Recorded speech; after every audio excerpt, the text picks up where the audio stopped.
So today, in the last session, we talked about the linked list, and we'll continue that. So in today's session, we'll try to see, what are the different kind of problems that can come in the linked list. This is one, and what are the different approaches that we should have in solving those problems. So in the last session, we talked about one problem type, which was finding the loop in the linked list. I hope that was clear to everyone.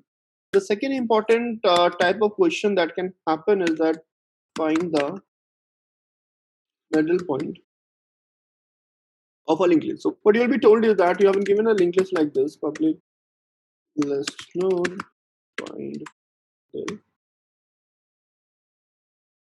So what you'll be told is that you have been given a linked list head, and you have to told what is the middle point of that linked list. Okay. Can you guys told me how will you solve this problem? Yes, sir, I will use two pointer again. One pointer will increment 1 and second pointer will increment 2, and when the second pointer points null, at that time the first pointer will be at middle point. Very nice. So what you mean to say is that suppose I take two pointers, pointer 1 and pointer 2, and both are initially at 1 itself, right? Now, if I make a speed of one pointer twice the speed of a second pointer, and if the time remains the same. So, for example, take example like if the two persons, one person one speed is v, person two speed is say 2v, okay. And in the same time, if I have to say that you both of you run, if the time remains the same, the distance traveled by the person with a higher speed will be twice the distance traveled by the slow one, because the speed is twice. So it's simple speed time distance, right? So similarly, in this case, if I ask one pointer to move, like it first should go to 1, then it first go to 2, then it first go to 3. And similarly, I ask if you go 1, then you go 3, then you go 5. So when it jumped 3, it went to 2. When it jumped to 5, it went to 3, right? So what we do is that we move two pointers, and as soon as the pointer which is running fast, which has entered the last node or the next to that, either the fastest pointer has either reached this one or this position, I will see what is the position of my slowest pointer, and that position of the slowest pointer will be the middle point of a linked list. This is one of the most efficient way of finding the middle point in a linked list. Makes sense? Everybody is clear about that? Do I need to write the code for this, or you will do it as an assignment, or should I write a code for a sample code for this one? No, sir, we will do it. Perfect. Now, the third type of problem that comes around is that reversal. So in this, sometimes the questions will come like this.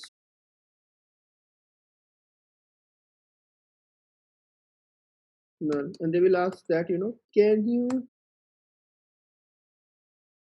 reverse in pair? So what it means is that you have to convert that into 2, 1, 4, 3, 6, 5. Okay. Sometimes they will ask you to, can you reverse in the pair of 3?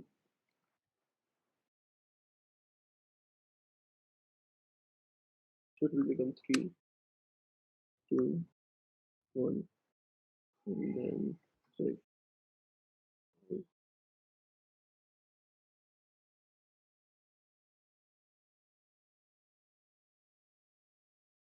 Okay. And sometime to make it more generic, we'll basically try to solve this. Can you reverse? So this is a very again a very common question that you will see in the linked list. Its complexity is little high, a medium or a little complex question. You can count it in the terms of the linked list.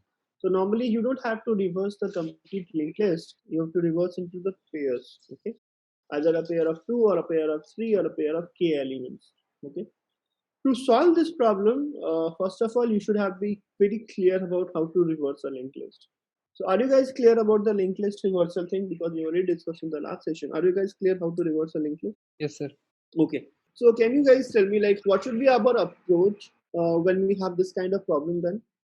So I want you to want you guys to try a hands on it. So let me share my Google Doc and we copy everything here there. Okay. The method should be like this, public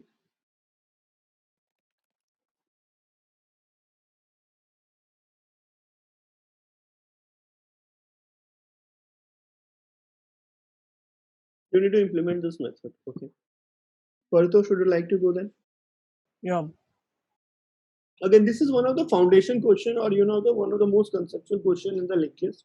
If you are able to solve this problem without any issues, like 99% of all the other problems in the linked list, you will be able to solve this because of it. Meanwhile, others also keep thinking, or if you have a pen or paper, or if you just try to try it in your laptop, so that when I ask you, you should be prepared to answer.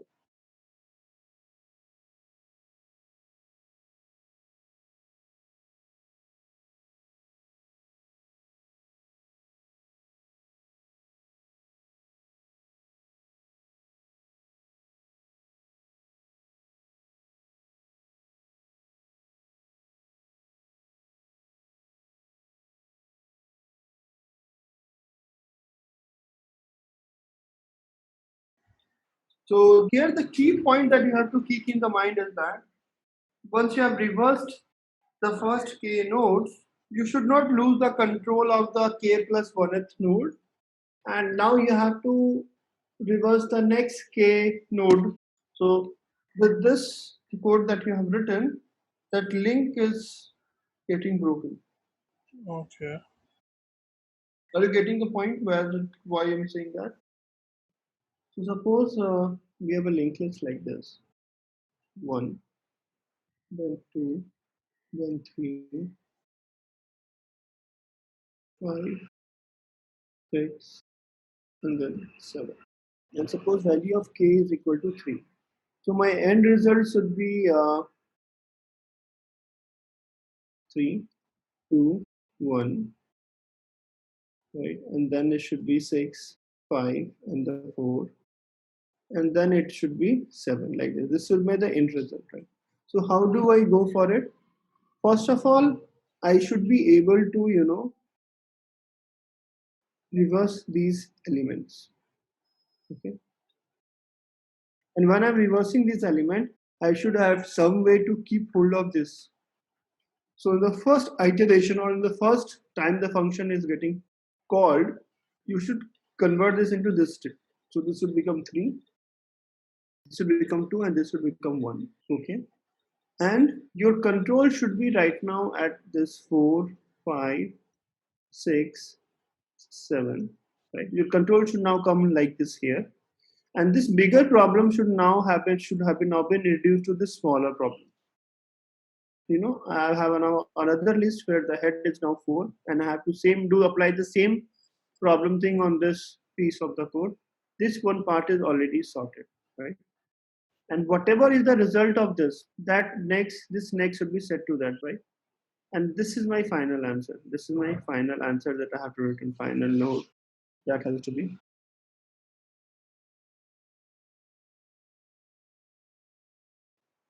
So what you have done is, what you have done so far is totally fine. So what you have done, I'll tell you. So your code has done like this. So it was initially suppose 1, 2, 3, 4, 5, 6, and 7. And suppose k is equal to 3. So your code has one thing that it has done so far is like this. It has converted 3 into 2 into 1. This it has done, and it has now recursively called, 4 and 3. So basically, it is trying to do the same thing on here now. Okay, this is what your code is done. But one important bit of piece that is left is that this you have not done. See your code, that part you have not done. Is it making sense what I'm saying? So your whole while loop, right? This whole while loop that you have written, this is this part. And the reverse calling function is this part. But you have to connect this, right? This connection is not there. How will you do it? Are you getting my point why I'm saying? Paritosh? Anybody else who can help this code to improve? I think he's almost there. He just needs to add one more connection, and I think the linked list will be intact. You have to basically, set one next. So basically, you have to connect this first node, whatever your head was. That next has Oh, okay. Like this is if I do like this.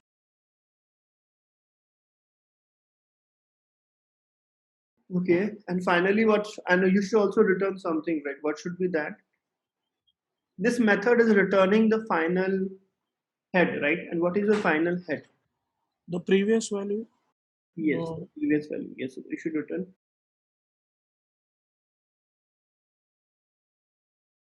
Ah, correct, correct. Very nice.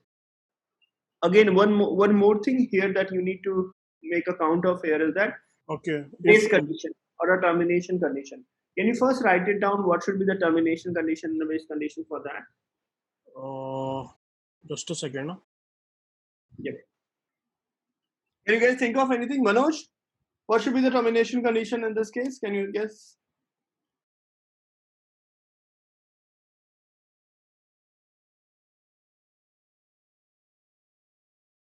So, what if the length of the linked list is smaller than the k? In that case, again, we don't need to do anything, right? If the value of k is say 5 and the linked list is any of the length 3 only, in that case, we don't need to reverse the linked list, right? We only have to reverse the linked list in a group of k elements, right? So in the case, if the k is more than the length of the linked list itself, in that case, we don't need to do anything. So if we have, do you guys agree? Yeah.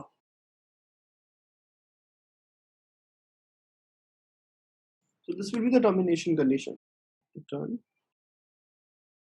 And in this part, which is the logic, what I need to do first reverse first k nodes.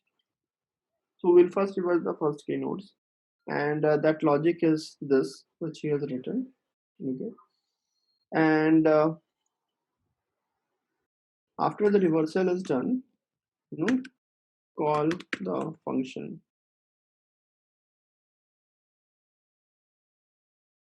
n minus k nodes. Okay, and so this you are calling that function with the next pointer, and this you are setting the next pointer here. Is it clear to everyone? Whatever code that I have written. Any doubts in this? Please ask, because this is a very base or foundation question. If you know solve this question, 10 different kind of questions on this theory you should be able to solve it. Okay. Is it clear? Manoj, Vivek, Jahir? Yeah. Perfect. Yes, sir. The next one is adding two numbers. So suppose one number is like 1, 2, 3, and another number is say 9, 8, and 7. Okay. And suppose number are represented in the form of a linked list. Okay, so let's say this 123 is nothing but a number 123, and 987 is nothing but a number 987. And let's suppose if I have to add these numbers, right? If I add 123 plus 987, it will be equal to how much? It will be equal to 0, 1, 11, 1110. I think, if I'm not wrong. Okay. So you have been given two numbers in the form of a linked list. And what you need to do is that you have to add these two numbers to get the final number. And your final output should be 1, 1, 1, 1. Okay. Which is 1, 1, 1, 0. This question was asked to me myself only when I was applying for Amazon some years back. This was the question asked to me in the interview from the linked list. Can you guys think of how can we go for this question? I want the approach. Okay, I don't want the code initially. I just want the approach that how we can just proceed. The two linked lists are of same length. They may or they may not be. In my opinion, the brute force way, I will, like, if I think, then I'll traverse the whole linked list, and at every node, when I get the data element, I'll save that data element into an array. Then I have two arrays. I'll again write a function for adding these elements based on their indexes. And once I have the final array, I'll again create a linked list. Yeah, saying that I'll first create this array, and then I'll create this array. And then what will you do? Add the values. Yeah. Okay. So how will you add? You'll start from the left or you'll start from the right? How will you add to arrays? From the right itself, the basic what we do, right? So it will be like this, and then you convert this into linked list like this. Yes. Okay, good. I think this will work, but this is one thing is that its time complexity is also high and space complexity is also high. And basically, you have converted this problem into an array problem, right? This is basically a linked list problem in which you are not using even not a single concept of linked list. You are just trying to solve it with the arrays concept, right? So yes, this works, but this may not be the optimal or the solution that we are looking for. Can you think? Can we improve this further? First of all, try to think why there is a problem in addition of a linked list. Can you guys tell me what is the problem that you guys are facing in addition of this linked list? Sir, first, what I will do, I will just reverse both the list. You will reverse both the list. Okay, Uh, very nice. And then then? I will use two pointer. One will start from the head of first list, and one will start from the second head. Mhm. Then I will just start summing both the pointer and store in one list. Okay, I think this makes a lot of sense. So the problem here that we are facing is that normally when we add two numeric numbers, we add it from the right. We add it from the right? So for example, 123 and 987, we add it from the right. Like 7 and 3 is added first, then 8 and 2 is added, and then 9 and 1. But in the linked list, we are it at the leftmost point. So that is a problem here. So that is why it makes more sense. So what our algorithm should be, algo should be that, first,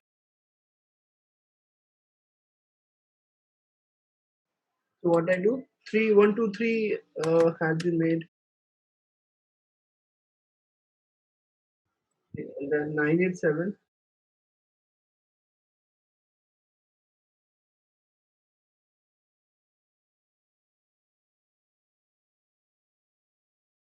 And then what I do now, I have one pointer here, I have one pointer here.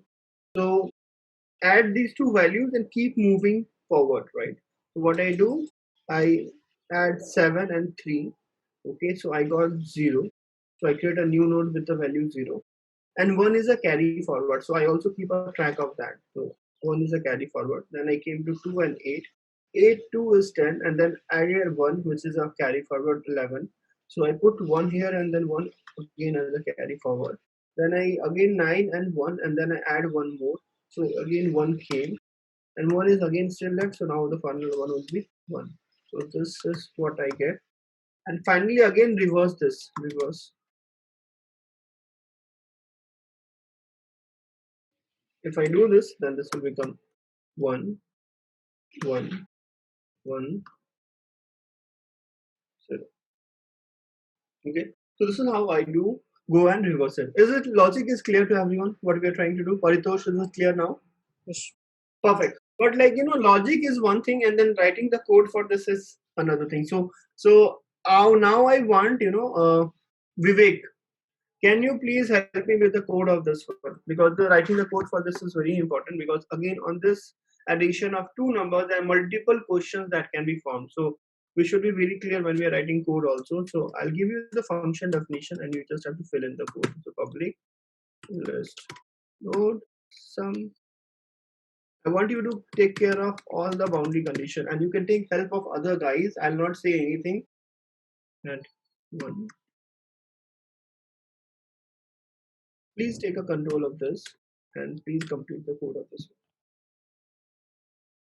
Should we write logic for reversing the linked list? No, you can simply call a method called reverse. You don't need to write the logic for it. You can simply call a method called reverse, because we have discussed the reversal logic a lot now. So you just call a method called reverse Shruta. Yeah.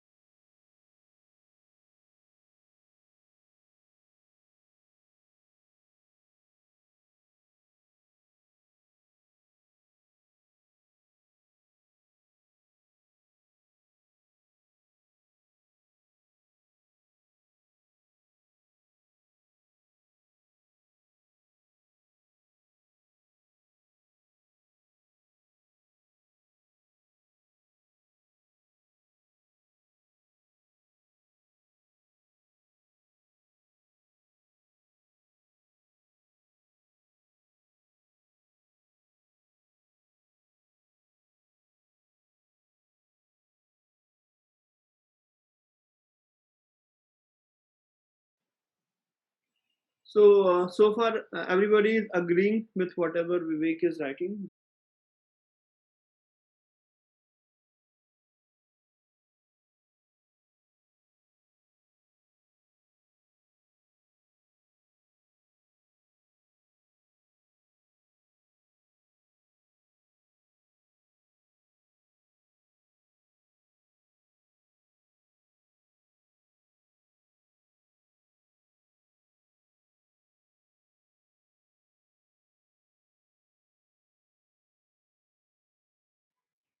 Are you stuck anywhere, Vivek? I'm just stuck in like, if we have two-digit number, how should I take? Yeah, so you have to take a carryover, right? Just normally how you do a number. For example, 7 and 8, if you have to add, right? So what you do?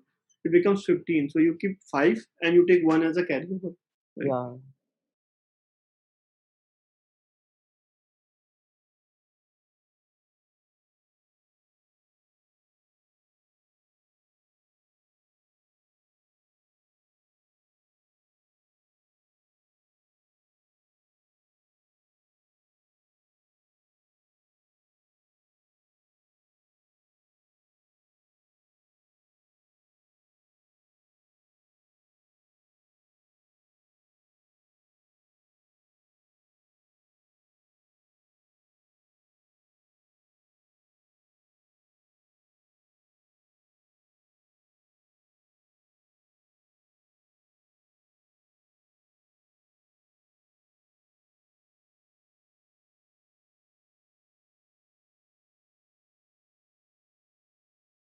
Will we get any error in this line of code which right now Vivek has written? Any issue in this line of code which right now Vivek has written? Output head.next is equal to 10. No?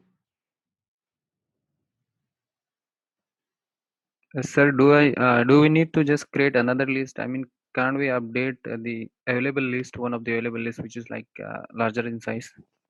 You can do that also, and I think that would be better because that will improve your space complexity. Yes, sir. But normally, it depends on what kind of question has been asked. Suppose the question itself has asked that you have to return a new list. Let's not alter the existing list, right? Because the list has been given as an input, and maybe that list may be used somewhere else in the code, right? So normally, whatever that you get as an input, you shouldn't alter that. You should keep it as intact as possible, and whatever that you're creating new should be returned back. Cool. So I think Vivek, you can leave now. I'll just complete your code now. I think I got you what you're trying to do, and mostly you are there. There are a few here, tiny little bits, mistakes here and there, and I'll just try to solve it when I'm solving it. Okay. So first of all, the first thing that you guys are missing all the time is the termination condition or the base condition. Okay. And termination condition or the base condition should be if head1 is equals to null. In that case, what we do, we return head2 because in that case 1 is already null, so I don't need to do anything, right? Head2 is equal to null. In that case, I just simply return head1. Okay, this is the first base condition that we do. Then I reverse both of them, reverse head1, reverse head2. Perfect, very nice. And then I have returned the output head is equal to, you create as a new linked list, new list node, like this. Okay. And you also define carry number is equal to 10. Well, this is not equal to null and data about set2 is not equal to null, we find a sum. Sum is greater than 10. In that case, the carry number becomes equals to 1. Otherwise, the carry number 0, that is all fine. And the value of the current sum, we should take it out of the if statement because it will be true for either of the if or the else. The current sum will be equal to current sum ampersand 10. And we create a new temp node and output her dot next. Why I was saying initially this is wrong because that time he set it as null. So in the null, if you point to set any value, it will give the null pointer exception. So that is why I was saying that. And you just keep it like this. Output is equal to temp node. That is all fine. And also we need to increase both reverse head and the reverse head 1 and reverse head 2. So reverse head 1 equals to reverse 1 dot get next And similarly, reverse head 2 equals to reverse head 2 dot get next. Okay. Is it done or anything is left in this? Can you guys think me? If when I'm done with this particular while loop, are we done or still something is left? So suppose if my linked list was this, okay, my linked list was suppose say 1, 2, one linked list of the 2 length, another linked list is say of the length 7, say 5, 4, 5, 6, 7, 8, right? So here what we are saying that till first is not coming to end. So both are starting 1. So when 2 and 2 is done, this while loop will get exited.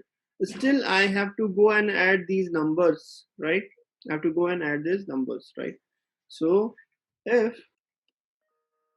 so I can do it like this, while. Are you guys with me? Are you guys following? Everybody? So what I have done is that I'm trying to consider the case when the length of the two linked lists is not same, right? So example, one of the linked lists is of the length 2 and another linked list of the length 5. In that case, the while loop will break because we have a null condition for both reverse head 1 and reverse head 2, right? So in this case, still 1, 3 and the 4, 5 both will run, but as soon as it goes beyond the 3 in the first, it will break, right? So I'm still left with adding the 3 remaining elements of the list 2, right? So in that case, what we do, I need to write another loop here. So I write like this, while name of the condition is, well, this is not equal to null. What I do is, again, I define and sum to carry, whatever the carry number, and then reverse head 1 dot, and again if sum is greater than equal to 0, in that case carry is 1, and what I do is that sum equals to sum sample set 10, and I create a node.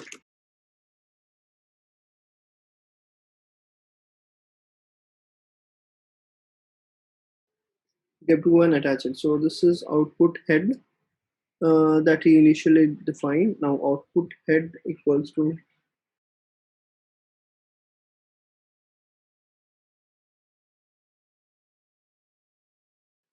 similarly I have to do for the second one also, because when I'm writing the code I'm not sure which one is smaller, which one is the larger. So I write the same thing for the reverse head 2 also. And if you see, this is similar to the approach we do in the merge function of a merge two arrays, right? If you remember, in the merge function of the merge two arrays, given a two sorted arrays and you have to merge into a single array, the way the pattern that I've written the code, the pattern remains the same there also. Okay. And then finally you have to return you have to again reverse it and you have to return the result. So finally again you have to reverse this final output node and you have to just return it. Does this make sense? Yes, sir. Yeah. Okay. One very good question of linked list is that suppose I have a linked list like this. So that's a number linked list 2, 3, 4, 5, 6, and null. Suppose this is a linked list, okay? And please keep your minds open when you're listening this. There's a linked list 1, 2, 3, 4, 5, 6, and apart from a normal, pointing to the next pointer, each node has some random pointer also. Okay, so for example, one has a random pointer which is again pointing to say 4. Okay, and then 2 has a random pointer which points to the 6, and then 3 has a suppose a random pointer which points to the 1, and then 5 has a random pointer which points to say 5 itself, right? So basically there's a linked list in which each node has one pointer which is pointing to the next. Okay, so 1 is pointing to 2, 2 is pointing to 3, 3 is pointing to 4, like this. And there's also a random pointer in each node which is pointing to any random node. So for example, 1 is pointing to 4, 2 is pointing to 6, 3 is pointing to 1, 5 is pointing to 5. Okay, this is my condition, this is my situation, this is my input, right? Now what I need to do is that I need to clone this linked list. I need to clone this linked list. I need to clone this linked list. Can you guys tell me We'll not talk about the code. We'll give you the assignment. But I just want to listen to you guys. How can we clone this? Any idea? How do we clone this? What if it was a simple linked list? How do you clone a simple linked list? How do we clone a simple linked list? Sir, what do you mean by cloning? I don't know, sir. Okay. Cloning means you want to create an exact replica of the same thing. Okay. What you have been given a linked list like this 1, 2, 3, 4, and you have been told that you create a copy of this. So what you do? You create a new linked list of a copy of it. So you create 1, then you also create again 2, and you set the 2 as the next pointer to 1. Okay, you again make 3, and you make 3 as the next pointer of 2. Then you make another 4, and you make a next pointer of 4, and you set it to null. Okay. So the new list that you have created is almost same as the first list, and this is known as the clone. So a clone is nothing but a replica of the existing data or existing input that you have. Okay. So you are actually making a copy of each of the element, and then making it in the same form in which it was initially, and this is known as the clone. So if I have to create a clone of a simple linked list like this, 1 to say 2, 2 to 3, 3 to 4 to null, what I just need to do is that I just need to iterate through it. And so for example, if I have to do this, if I quickly write the code, public list node clone, then I have a list node head.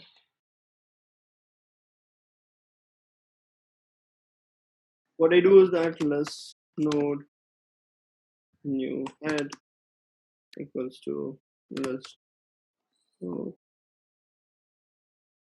data.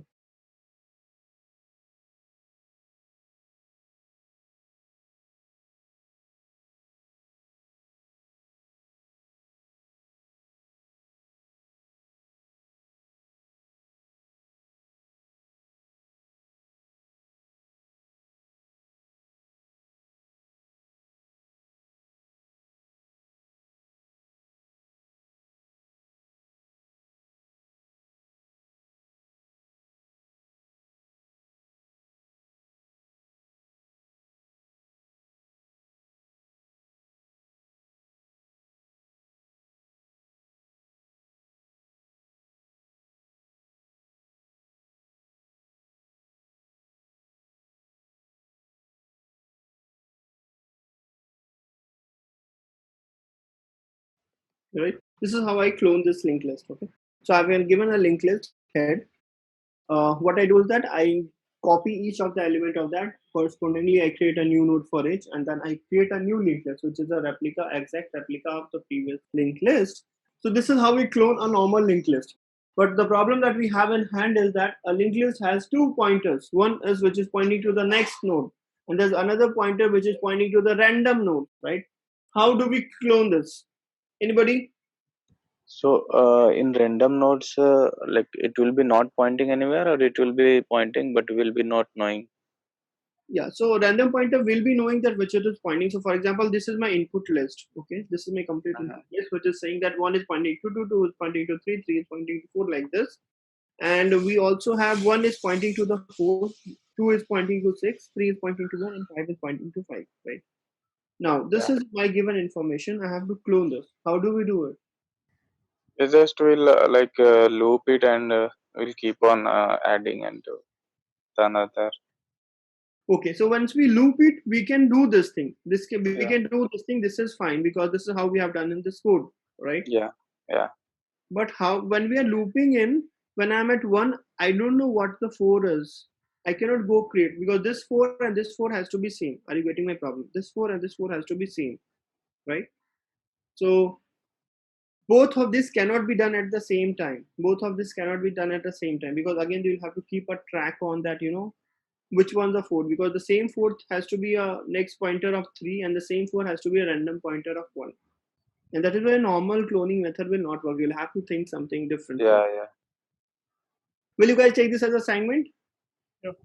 Perfect. So I think we have covered almost, the different kind of probable questions that comes from our linked list. I will be sending you a linked list sheet. It will have many questions, right? So don't get intimidated by that. Try to solve as many as possible and try to keep solving it. Okay. So next topic that I have to cover in the linked list is around doubly linked list. Okay. So the doubly linked list is much better and much easier and much simpler than a singly linked list, because here the additional advantage is that not only you can move from left to right, but you also can move from the right to the left. So for example, we can denote doubly linked list like this. What it means is that you can move from 1 to 2, and you can also move from 2 to 1. Similarly, you can move from 2 to 3, and you can move from the 3 to 2, right? So in a doubly linked list, each node stores 3 information: the information about what data it is storing, the information about what is the next node, and the information about what is the previous node, right? So the extra flexibility that we get in the doubly linked list is that now we can move in both the direction. We can move in the left direction also, and we can move in the right direction also, right? And since we can move both the directions, lots of problem becomes very simple, because now the doubly linked list is as good as a simple array, because in the array you can move in the left direction as well as in the right direction, right? Similarly, in a doubly linked list, since we can move in both the direction, it becomes much more simpler. So if you have to solve a same problem which you are solving in the linked list with a single linked list, with a doubly linked list, the problem becomes much simple. For example, if I have to add two numbers, 1, 2, 3, like this. So these are the two numbers, 1, 2, 3, and another number is, say, 7, 8, 9. Now this problem, by solving with the doubly linked list, becomes much simpler. The reason being that now I don't need to reverse it. What I can go to the tail here, and I go to tail here, and I keep on adding it and moving to the left as I used to do in a proper simple array, right? So a problem which is coming in the form of the doubly linked list is much simpler to solve than the single linked list. So doubly linked list is a much simple data structure than what a single linked list data structure is, because we can traverse in both the directions. So everything that we did in the case of the single linked list remains same for the doubly linked list as well, except that it will have one extra pointer which is pointing to the previous node also. So if I have to define a DLL node, I can define like this: class DLL node. Okay, so it will have two things. It will have a private data, and then it will have private DLL node. Next, previous. Okay. Except that everything that you do remains the same. Everything that you do, how do you find the length, how do you traverse it, how do you update it, how do you insert an element, how do you delete an element, everything that you do remains the same. The one extra precaution that you have to do here in the doubly linked list is that initially in a single linked list, when you are inserting an element, you only have to update the next pointers. But when you are inserting a new element or updating an element or deleting an element, you have to update both next as well as previous pointers. This is the only extra care that you need to do. So all the methods like, public, void, reverse, public, and length,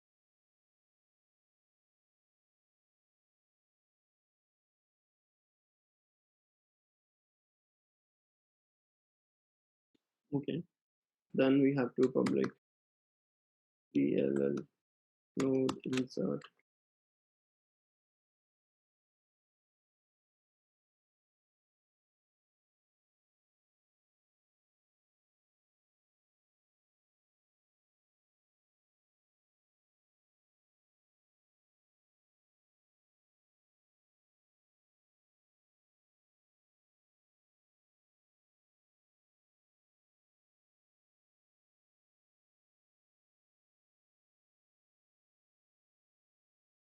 Right? Please go ahead and implement this method. Any problem in this? Will you guys be able to do these things? Implementation of all the DLL methods. Yeah. Right? It is pretty much simple. It is same as what you do in the single linked list. So this is about doubly linked list, okay? And normally you will see a doubly linked list is much easier to solve than a single linked list, again, because there is no constraint of the movement. You can move in both the directions. Now there's another kind of linked list which is known as the circular linked list. Circular linked list is a kind of linked list in which there's no end of a linked list. So for example, if a linked list is like this, 1 is pointing to 2, 2 is pointing to 3, 3 is pointing to 4, and 4 is pointing to 1 itself again, right? So there's no tail node as such. There's no tail node as such. Or you maybe call as the node which is pointing to the head, maybe you start calling it as a tail. Right? Basically, no node in the given linked list will be pointing to the null. That kind of a linked list is known as a circular linked list. Okay. in which the tail is directly pointing to the head again, then this kind of linked list will be known as a circular linked list. Now, can you think of places where a circular linked list could have been used? So there's a circular table. It's just like that musical table that we play, right? In which we keep on revolving around the table, and suddenly the music stops and you stop it there, right? So it's also kind of circular linked list. Can you think of any application in the computer science where circular linked list might be getting used? You all guys are the computer engineers. I expect this answer. Hint: it's something related to operating system. See, circular linked list, as I say, is in a circular form. There is no end to it. So once I start running in a circular linked list, I will never, find an end. So I'll keep on running inside it. Okay. So any kind of place, any kind of situation where I just want to keep running in the loop, right? And every time I encounter a node, I do some specific action, right? So one of the applications can be scheduling, right? So for example, say for example in the operating system we have like 5 processes running at a time, right? And suppose it is a single core machine. So at a time only one process can be in the context, right? So what I do, I create a circular linked list of the 5 processes, and I keep on iterating the circular linked list. So as soon as I get a node 1, I just make the process 1 come into the context. Then when I just iterate to the node 2, the process 1 was brought to the background, and again process 2 was brought to the context. And similarly, I keep on running on the circular loop one after the another, so that in a round robin fashion, every process is getting the equal opportunity to get the resources, come into the context, get executed, and then another process will. So this is known as the multitasking, right? And this is what the circular linked list can be used in the operating systems. Similarly, if you have a concept called multi-threading, so again, if there's a multiple threads, right, and again, new thread has to be brought into the context, right? So the thread scheduling is also an important thing. So again, whenever you have to do a thread scheduling, suppose I'm using round robin algorithm to bring the thread into the context, I'll try to create a circular linked list of that many threads, and I keep on iterating to the circular linked list. As and when I come to a particular node, I will awaken that thread to start the execution. Then I move to the next thread. I'll bring that thread down, and another thread will be awakened and will be brought into the context. So like this. Okay. Now in a circular linked list, also if I have to define, every node is knowing only about the next node. Every node is knowing only about the next node. The only difference between a circular linked list and a simple single linked list is that the tail is now pointing to the head itself instead of tail pointing to the end. This is just the meaning of a circular linked list. So circular linked list also, if I have to define class circular linked list node, so it will also have something called NCLL next. Okay. But now suppose if I have to traverse this public,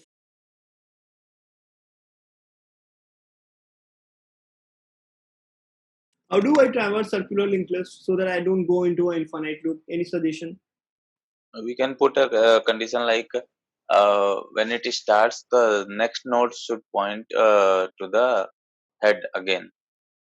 Very nice. So what I do is that head is equals to null. I don't need to do anything. Okay. Then first of all, what I do is I print this value. System dot out dot print. Okay. And then what I do is let's node temp equals to head dot get next. What I need to do while temp is not, when I keep on iterating, it will again come back to the head because there's a circular linked list. So while temp is not equal to head, I just go and print this data.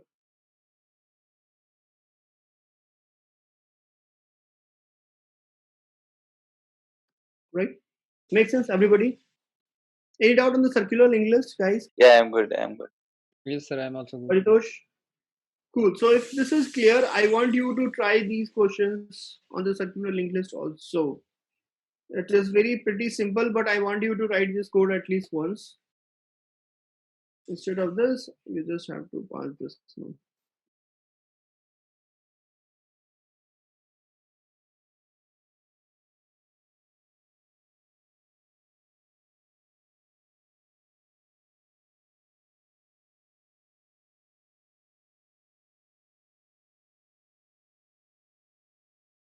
Cool. So you need to implement this. So with this, I think we have covered almost everything in the linked list as far as theoretical concepts is concerned. One thing is left, which is the memory efficient linked list. We'll cover in the next session. I will get started with the stack in the next.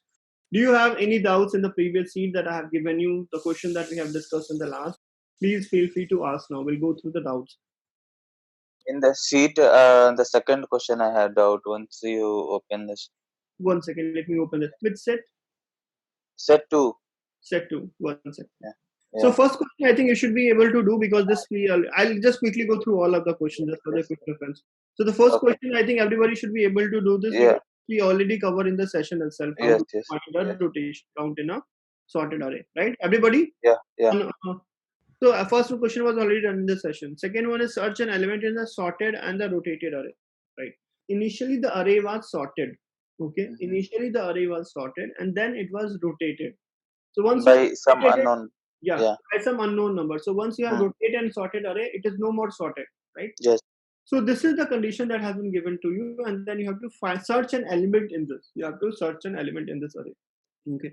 If you go by brute force approach, you will go and check every element of this array and see if the element is present in it, and it will give you a time complexity of O of n, right? But this question has some additional information that it was initially sorted, right? Yeah. And it has been rotated unknown number of times. So if you go and use this information, it will give you an additional insight so that you can search the element instead of, in a linear time, you should try to search in the log n time. Okay. Now, forget this problem first. If you have been given a sorted array and if you have to search an element in that, how will you go for it in that case? Yeah, just I'll apply binary search and binary search, and the binary search will have a log n time complexity. Yes. Yes. Now, when an array was initially sorted and it is rotated an unknown number of times, right? How do we find that, how many times it got rotated? This is the first problem, right? We find the index of the smallest element, right? And how do we find this index of the smallest element? That also we find logarithmically using the modified binary search. We talked about that in that session, right? How do we find the smallest element? We can do it by using a modified binary search, and that can be done again in the log of n time, right? Take the example of this first input 5, 6, 7, 8, 9, 10, and then 1, 2, 3. Okay. Once you find the index of the smallest element, you will see there are two parts of the array. From the smallest element till the end, again it is a sorted, and from the starting till the largest element also it is a sorted array, right? So for example, 5, 10 is also sorted, and 1, 2, 3 is also sorted. So your array basically is being divided into the two parts, and each of the part is still sorted. Okay, so you can still apply binary search in this array because the array has two parts and both of the parts are sorted. So in these sorted parts of the array, you can still try to search in the logarithmic time complexity. Okay, so one simple state way is that you just divide the array into the two parts. First, try to search in a binary search way into the first part, and if you don't find, then try to do a binary search into the second part. That is very simple and straight, and in that case also your time complexity will be log n itself.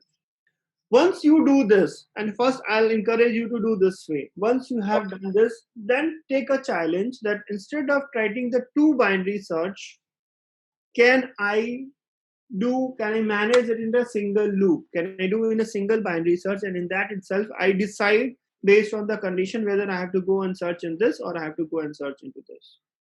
Okay, try to follow that lines. And I got it. Yes. Cool.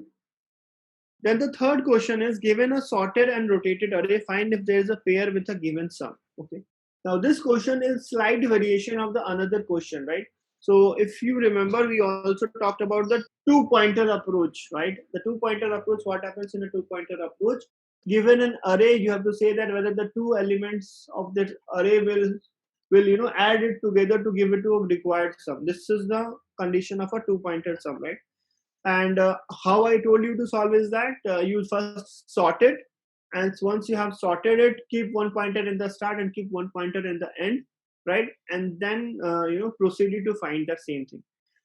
In this problem, the question is not sorted, but we have additional information that it was initially sorted and then rotated unknown number of times, right? Can we think on a similar lines and try to solve the same problem with the same concept using the two-pointer approach? Anybody who has solved this problem, question number 3? Paritosh, Vivek, have you guys tried this question or you have not tried it yet? Yeah, I didn't try this, but Please do it. So what I'll encourage you guys, please do solve problems. Please do solve problems. Because unless until you guys solve problem, it will not stay. So whatever theory that we are studying is all fine and good, but it will not stick into your mind for a long period of time. Okay? Over a period of time, when the course stops and you guys will stop again in the classes, a time will come and again everything will go away. The only way to retain this for a long period of time is the practice. Please do it. And what I make sure whenever I give you any problem is that if you solve one problem, this will have some concept which will help you to solve other problems as well. Okay. So that is how I have given you the problem. So don't consider this problem as just a practice problem, but these all problems have some concept inside it. Okay. Which will help you to solve other problems as well. So I'll encourage, please do it because it's very important. And I think you guys are at that phase of your career where, this is like, you have to do it. There is no, if you have to mark, have to mark a good job, you have to get a good job, you have to be a good into this. There's no replacement of the data structures and algorithms. So please do it as much as possible. So I want you to make the best out of it. Try to, work out as much. I know that sometimes it gets tricky. The situation is not favorable. You might have 100 of things to do in the office, but said that, try to stretch a little. If for next few days, for next 1 month, if you don't sleep enough, you will not die. Take my words. Okay, you will still survive. You have survived so far. You will again survive it. But if you take an extra effort and complete all the assignment and all the tasks, trust me, you will find a totally different you. You will find a different person in yourself. Your aptitude and attitude to solving a problem will change. So I'll again, request you guys to try to solve as much problem as possible because that is the only way through. Right. Now, coming to the fourth question, this is a simple question. So basically, you have to rotate it in all the possible ways and try to find the sum, right? And how do we rotate it? We have already seen one algorithm to rotate in a linear time complexity. So please go ahead and do this. So this is a simple question. I'll stop now. Take care and see you guys on Saturday then.